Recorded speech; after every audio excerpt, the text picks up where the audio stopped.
મોરબી જિલ્લાના વાંકાનેરના સમથેરવા ગામે ખનીજ ચોરી રોકવા સ્થાનિકોની માંગ। વાંકાનેર તાલુકાના સમથેરવા ગામે છેલ્લા કેટલાક સમયથી સરકારી જમીનમાંથી ખનીજ ચોરીના બનાવો સામે આવી રહ્યા છે। સ્થાનિક ગ્રામજનોના જણાવ્યા અનુસાર ખાણ ખનીજ વિભાગ અને જિલ્લા પ્રશાસનને અનેકવાર લેખિતમાં રજૂઆત કરવા છતાં ખનીજ ચોરી અટકતી નથી, જેનાથી ગ્રામજનોમાં ભારે રોષ જોવા મળે છે।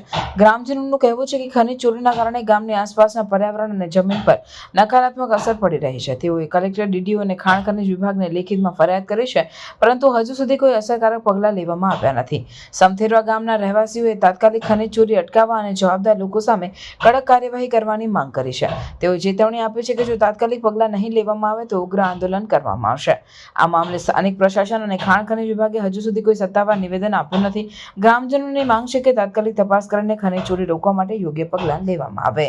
રાજકોટ શહેર એસઓજીના એનડીપીએસએલને ઇન્ફોર્મેશન મળી હતી કે એક મુસ્તાક શેખ નામનો જે શખ્સ છે એ એમડી જે છે એની ડિલિવરી પોતે પોરબંદર અને સૌરાષ્ટ્રના બીજા જિલ્લાઓની અંદર વારંવાર ખેપ મારીને કરે છે। તો તેના આધારે તેની ઉપર વોચ ગોઠવવામાં આવી હતી અને એનડીપીએસ સેલ દ્વારા મુસ્તાક શેખની આશરે 13 લાખ રૂપિયાના એમડીના જથ્થા સાથે ધરપકડ કરવામાં આવી છે। મુસ્તાક શેખ જે છે એ અગાઉ પણ જામનગરની અંદર 2 એનડીપીએસના કેસીસમાં પકડાઈ ચૂકેલ છે અને તે હાલ આ સમયે જે મુદ્દામાલ લાવ્યો હતો તે બોમ્બેથી લઈને આવી રહ્યો હતો અને તે પોરબંદર બાજુ લઈને જઈ રહ્યો હતો। તે દરમિયાન રાજકોટ શહેર એસઓજીના એનડીપીએસ સેલ દ્વારા તેની ધરપકડ કરવામાં આવી છે।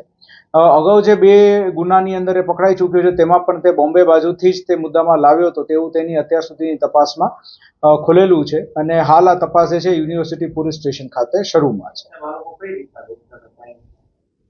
આ જે એમડી જે છે પાવડર ફોર્મની અંદર એ તેના એ લોકો અલગ અલગ શબ્દ વાપરતા હોય છે કે જેની અંદર એ લોકો એક બોક્સ અથવા એક પડીકી જે છે એ આશરે 1 ગ્રામ જેટલી હોય અથવા અમુક જે છે એ ફર્ધર એની અંદર 10 પાર્ટમાં ડિવાઈડ કરીને મિલીગ્રામની અંદર ડિવાઈડ કરીને પછી એના શોર્ટ્સ ને એવું બધું લેતા હોય છે, એ રીતે વેચાણ થતું હોય।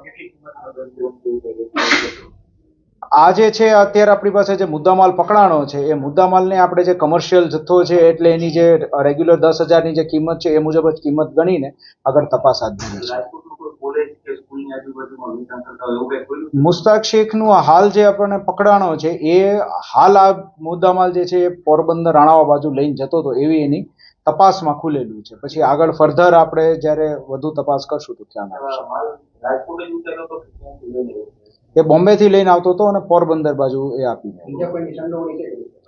હાલ એ તપાસ સારું છે।